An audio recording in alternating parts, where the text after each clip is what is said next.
Hi guys, today I want to talk about something that a lot of my clients have wondered about, and it's something that I use on a regular basis for my business, and that is called evergreen content. Evergreen content is like a gift that just keeps on giving because it's content that never expires. So if you're tired of wondering if your content is going to be outdated the moment you hit publish, then stick around. I have some content for you that's going to help you make sure that your content stays evergreen.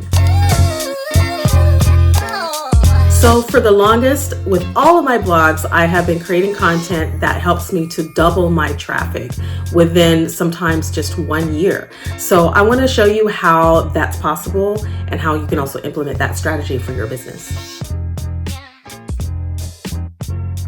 So just know that evergreen content remains valuable over the course of time. It's like a slow cooker. So once you get it in the pot and you get it cooking, then it's going to be a great meal when you're ready for it, right? And it lasts a long time. It's not one of those microwave meals, so it's not going to happen overnight. This is a process. Remember, once it gains momentum, you're going to reap incredible results. So you'll want to make sure that you don't give up. This is a process and be ready for that. So kind of roll up your sleeves and get ready to do the work that this type of marketing requires from you as a business owner. So with your online business, know there's so many different strategies for getting your content out there. There's short-term strategies, there's tactics, there are skill sets that you'll need to do the work and to get it known on the web. You have social media, you have paid ads, but let's not neglect the long-term benefits of content that people want to know about, not just in the holidays, not just a special event, but all year round. So some examples of evergreen content are how-to guides, tutorials, frequently asked questions, listicles such as the top 10 something or other, or just content that explains how things work.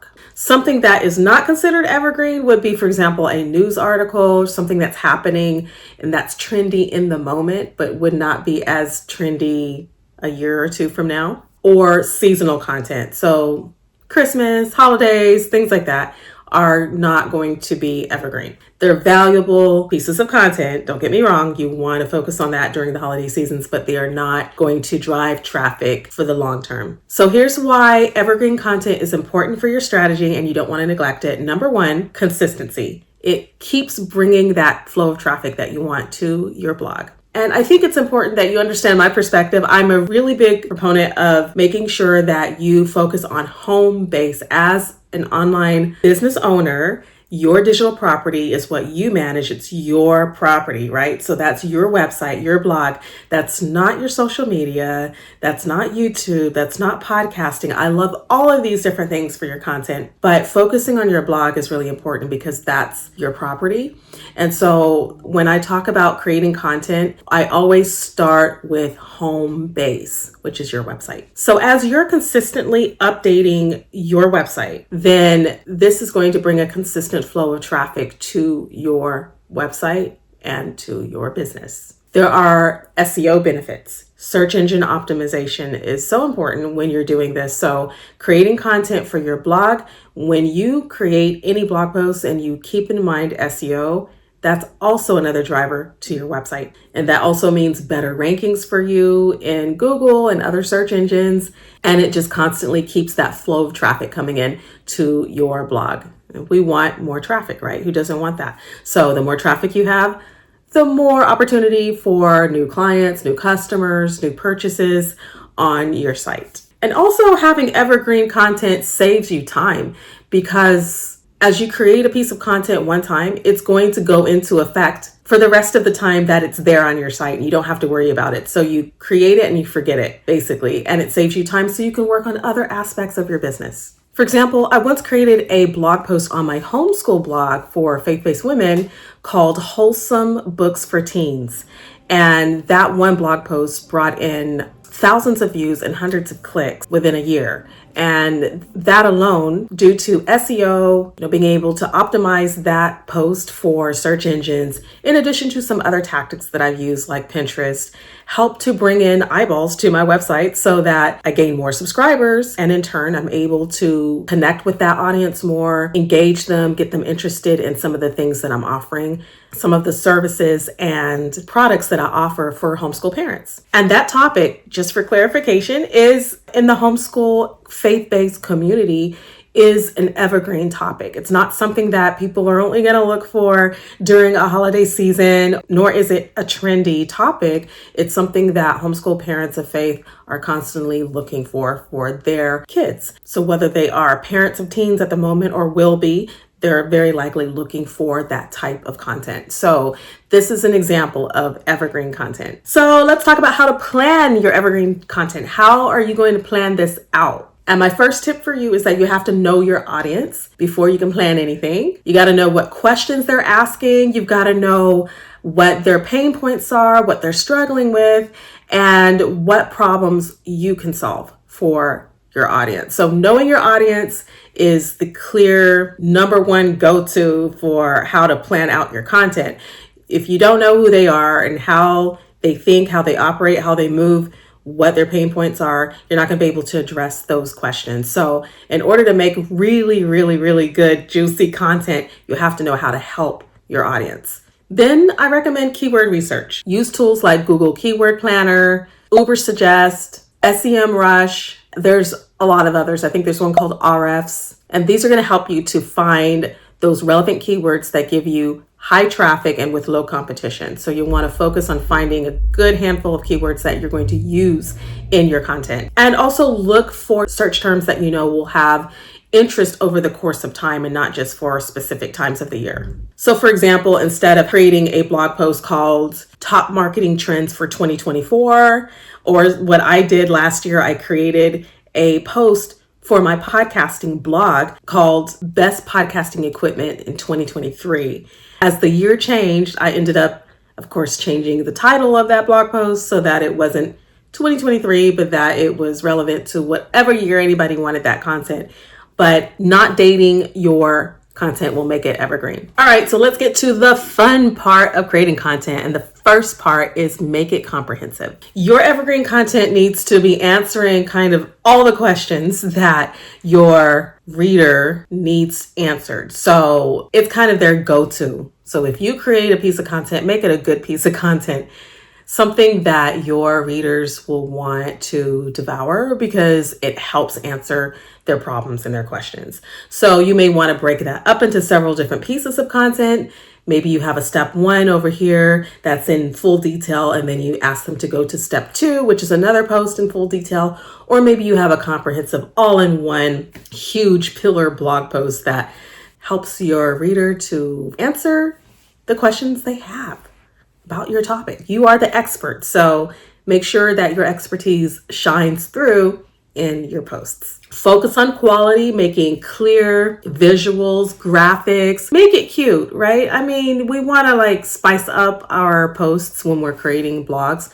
We don't want it to be boring. We want to add elements like graphics, and we want to add links back to other blog posts just to encourage your reader to look at the other content that you have available for them. And you also want to add videos. If you have any video you've created, add that in your blog post. You want to add audio, especially if you have a podcast, add that in your blog post. So your evergreen posts are something that should provide massive amounts of value when your reader does land on that post. And it should be something that lasts for a long time. It can answer questions that are relevant for a very long time. At my homeschool blog, which I use that as an example a lot because it's one of my long lasting blogs, the one that I've been blogging at for the longest.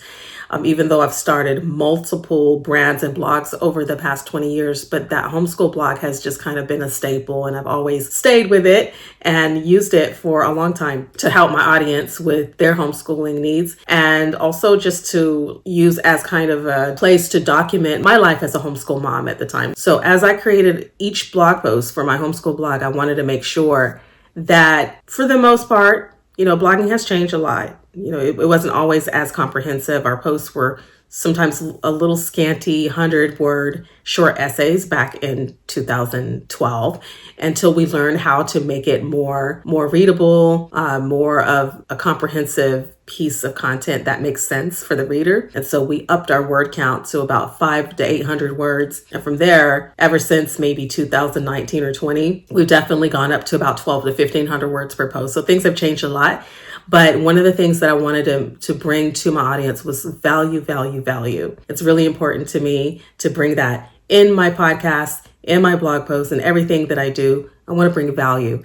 And that's one of the things that my listeners on my podcast always tell me, this is valuable. They leave reviews for me in Apple Podcasts, which really is one of the very few things that keeps me going with this podcast, because I run 3 of them. But to hear that kind of feedback, it's just like, hey, I'll keep providing, I'll keep showing up, because I know that you guys are loving this content and that it's helping you. So that's just one of my other suggestions, is to always show up with value, and your reader, your listener, your viewer will always know that you're doing your best, putting your best foot forward, and that you desire to help them. And just one quick piece of advice for a way that you can add value in your posts when you're creating a blog is using long form guides teaching how to do something. There's not very many places that your viewer, if you're a YouTuber, or your listener, if you're a podcaster, can really find a concise way, a summary of what to do step by step. So if you're telling them how to do it, it's one thing for them to listen to it. If you're showing them how to do it on YouTube, that's a different mode of learning that they have to turn on. But some people just need it written down step by step. And so, like I said in one of my previous videos, everybody has a different way of learning. And so we want to, as content creators, provide different ways to allow our audience to engage with our content. But your blog is a great way to create evergreen content that your reader can always go back and see what you've documented. So if they forgot how to do something, maybe they're not going to go back and watch a video in the fullest form from beginning to end, but just to have a link that they can go back to and just view the summary and know how to do something step by step could be the answer to what they've been looking for. So they need that set of instructions, and you're helping to provide it for them. Another thing is listicles. 10 reasons why I started walking every day, or 5 reasons I no longer eat meat, or something that is related to your niche that you're trying to encourage your audience to do or not to do, or to encourage them to research something, get their interest piqued about something that you are providing for them, a service or product that you think is something that they should look into and be aware of. And you providing listicles is another great piece of content. So there's different types of evergreen content, but choose what works for you. Some people like frequently asked questions.